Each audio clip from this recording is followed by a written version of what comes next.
प्रधानमंत्री नरेंद्र मोदी जो पॉलिटिक्स करते हैं उसमें हमेशा कुछ ना कुछ नया होता रहता है। वो एक जगह पर अटकते नहीं है। लेकिन कांग्रेस और राहुल गांधी का हाल देखिए कि उनकी सुई एक ही जगह पर अटकी हुई, एक ही जगह पर वो घिस रहे हैं अपने बयान को। जैसे अभी हरियाणा चुनाव में हार के बाद फिर से कांग्रेस ने ईवीएम का रोना शुरू किया और न सिर्फ ईवीएम को लेकर आरोप लगाए बल्कि चुनाव आयोग में एक लिखित शिकायत लेकर भी पहुंच गए कि हरियाणा चुनाव में तो गड़बड़ी हुई।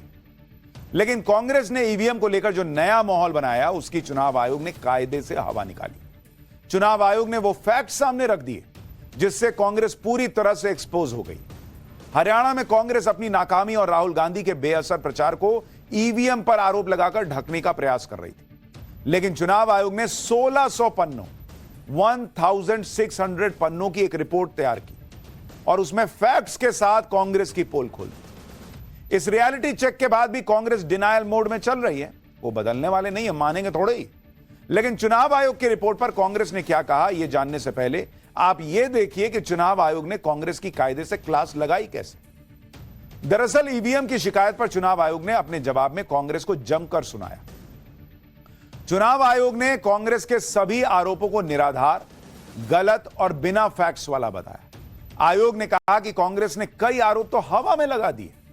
कांग्रेस को चुनाव दर चुनाव इस तरह के आधारहीन आरोप लगाने से बचना चाहिए। बिना सबूत के चुनावी प्रक्रिया पर आदतन हमले करने से बचना चाहिए। आयोग ने कहा कि जब नतीजे मन मुताबिक ना आए तो आरोप लगाने की प्रवृत्ति से बचना चाहिए। चुनाव आयोग ने कांग्रेस को हिदायत देते हुए कहा कि उसे बेवजह की शिकायतों से भी बचना चाहिए। चुनाव आयोग का कहना था कि पार्टी पूरे चुनाव नतीजों की विश्वसनीयता के बारे में उसी तरह का संदेह पैदा कर रही है जैसा उसने अतीत में किया था। आयोग के मुताबिक ऐसे गैर जिम्मेदाराना आरोपों से जनता में अशांति फैल सकती है, खासकर मतदान और मतगणना जैसे महत्वपूर्ण चरण में जब राजनीतिक दलों और जनता की बेचैनी चरम पर होती है। खैर, चुनाव आयोग ने 1600 पन्नों की रिपोर्ट में कांग्रेस के और कैसे धागे खोले वो बताऊं उससे पहले जल्दी से आपको रिकॉल करवा देता हूं कि कांग्रेस ने हरियाणा चुनाव को लेकर मोटे तौर पर आरोप लगाए क्या थे। कांग्रेस ने 20 सीटों पर चुनाव प्रक्रिया पर सवाल उठाए थे। 26 सीटों पर कांग्रेस ने ईवीएम की बैटरी को लेकर शिकायत की।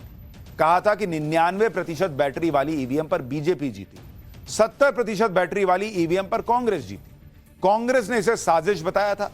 कांग्रेस ने जानबूझकर मतगणना को स्लो करने का भी आरोप लगाया। ईवीएम को हैक करने जैसे आरोप लगाए गए थे इस पूरी शिकायत। कांग्रेस के इन आरोपों पर सबसे ज्यादा चर्चा ईवीएम की बैटरी परसेंटेज को लेकर थी, क्योंकि पहली बार ईवीएम की बैटरी पर सवाल उठ रहे थे। मार्केट में नया माल आया था कि बैटरी परसेंटेज जिस ईवीएम में ज्यादा थी वहां बीजेपी जीती, जहां कम थी वहां कांग्रेस जीत गई। चुनाव आयोग ने ईवीएम की बैटरी को लेकर लगे आरोपों को खारिज कर दिया। आयोग ने कहा कि बैटरी की क्षमता का ईवीएम के वोट काउंट से कोई कनेक्शन नहीं है। आयोग ने कहा कि कंट्रोल यूनिट में जो बैटरी का स्टेटस दिखाता है वो फीचर सिर्फ टेक्निकल टीम के लिए होता है ताकि वो पावर लेवल को मॉनिटर कर सके और यह सुनिश्चित कर सके कि ईवीएम मशीन सही काम कर रही है। आयोग ने कहा कि ऐसा कोई भी आरोप लगाना कि बैटरी लेवल से वोटों की गिनती प्रभावित होगी, यह एक तरह का मजाक है। चुनाव आयोग ने कहा कि बैटरी कंपार्टमेंट एक अलग सिक्योर कंपार्टमेंट होता है और इसे कैंडिडेट या उनके प्रतिनिधियों के आगे ही सील किया जाता है। आयोग के मुताबिक जब बैटरी बदली जाती है तो मशीन वहीं से काम करना शुरू करती है जहां से वो बैटरी खत्म होने पर रुकी थी। चुनाव आयोग ने बताया कि बैटरी के खराब होने या उसे बदले जाने का भी रिकॉर्ड रखा जाता है और अगर जरूरत होती है तो चुनाव अधिकारी इस पर रिपोर्ट तक सबमिट करता है। चुनाव आयोग ने बताया कि कांग्रेस के नेताओं ने कहीं भी यह बात नहीं बताई कि किस वक्त ईवीएम की बैटरी 99% शो कर रही थी और कैसे इस बैटरी के लेवल से नतीजों पर असर पड़ेगा। यह भी नहीं बताया कांग्रेस ने कि क्या नतीजे घोषित होने से पहले इसकी शिकायत की गई थी क्या। चुनाव आयोग के डिटेल जवाब के बाद हरियाणा के सीएम नायब सिंह सैनी ने भी कांग्रेस को घेरा और कहा कि कांग्रेस का झूठ अब बिकने वाला नहीं है। हरियाणा के नए सीएम को सुनिए, फिर बताऊंगा कांग्रेस के नेता कैसे चुनाव आयोग के जवाब पर अब क्या कह रहे हैं। मैं माननीय चुनाव आयोग का दिल से धन्यवाद करता हूं कि उन्होंने समझा है कांग्रेस तो झूठ का सहारा लेकर के चलती है और उन्होंने वो फैसला जो दिया है वो लोगों की भावनाओं का फैसला था।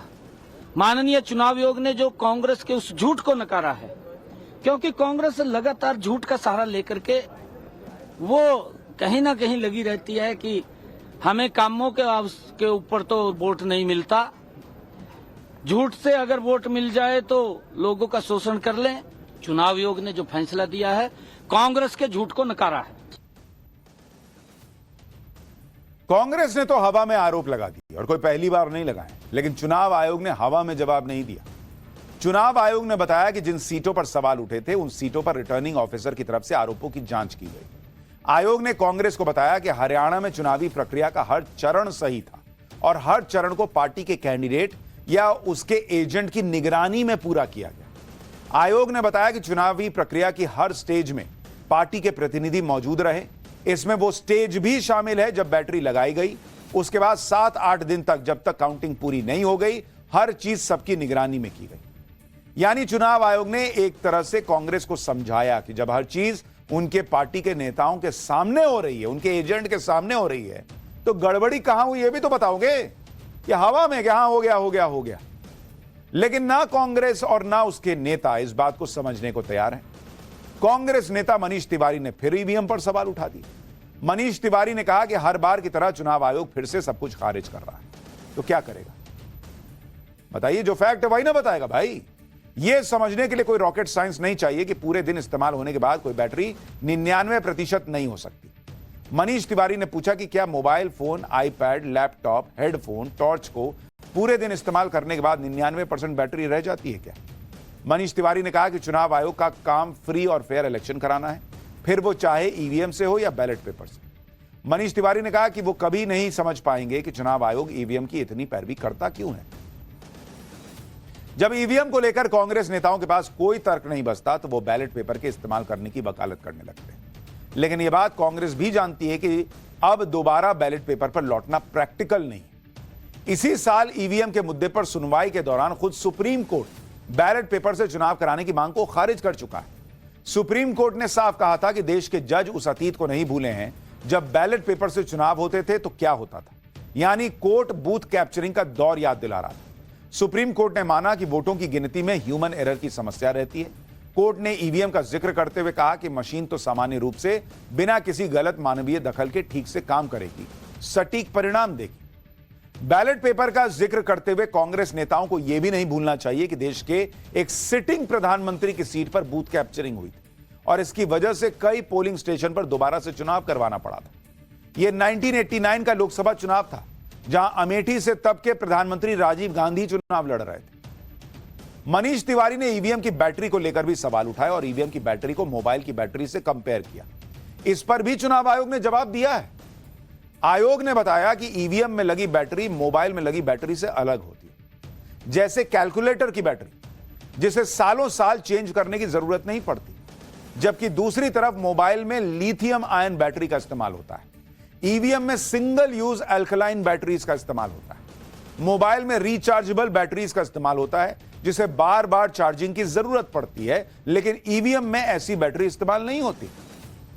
तो यह कह देना कि अरे मेरी बैटरी जो है मोबाइल की कम होती है, इसकी कैसे नहीं कम हुई। चुनाव आयोग कह रहा है पहले सिस्टम तो समझ लो बॉस कि कहां क्या लग रहा है, बैटरी कौन सी लग रही है, क्या हिसाब चलता है।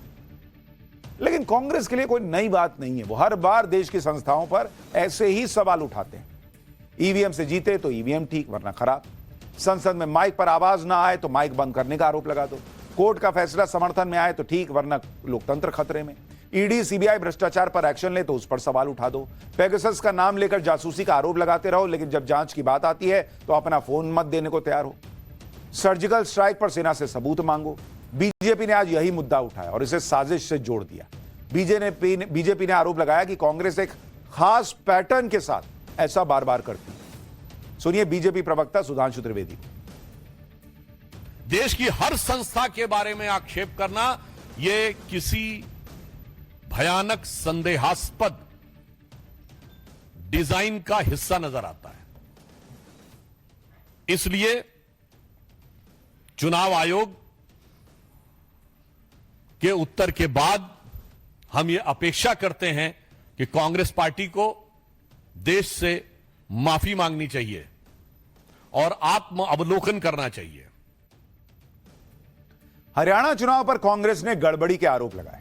इस पर चुनाव आयोग ने जवाब देकर सारे डाउट क्लियर कर दिए। लेकिन आप देखिएगा कि जब राहुल गांधी का अगला विदेश दौरा होगा तो वो विदेश में बैठकर यही आरोप लगा देंगे कि हरियाणा के चुनाव में तो गड़बड़ी हुई थी, जैसे उन्होंने लोकसभा चुनाव को लेकर अमेरिका में आरोप लगाया था।